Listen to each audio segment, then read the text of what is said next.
But you know what? He died. God prepared him. He accepted Christ into his heart. He accepted Jesus Christ into his heart, and then he died like days later. I don't know if you guys have Christ into your heart, and I'm trying to scare you guys or anything, but this is a true story. I promise you, this is a true story.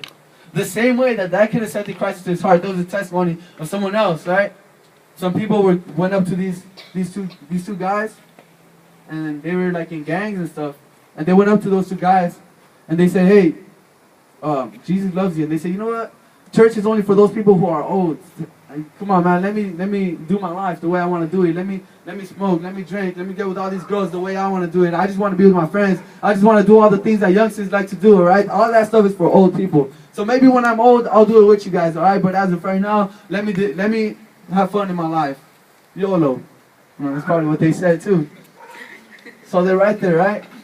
And he said, "Okay, you know, can't do anything about it. That's what you want to do."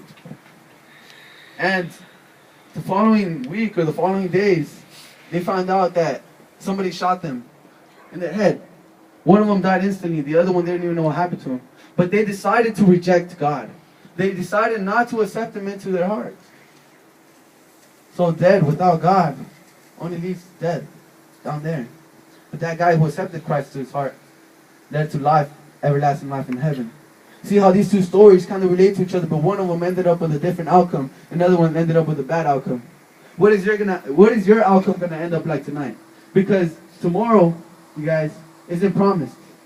If tomorrow is never promised, which it really isn't, what would you do for today? Are you just gonna live your whole life worrying about what the person next to you is gonna think?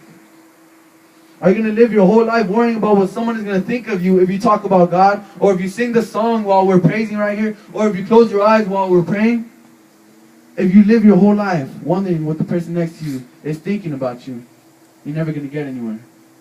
But if you live your life worrying about what God thinks about you, you'll get somewhere. I promise you. Because I remember I was ashamed of God. I was ashamed to just say that I went to Bible studies, that I went to youth groups, that I went to church sometimes.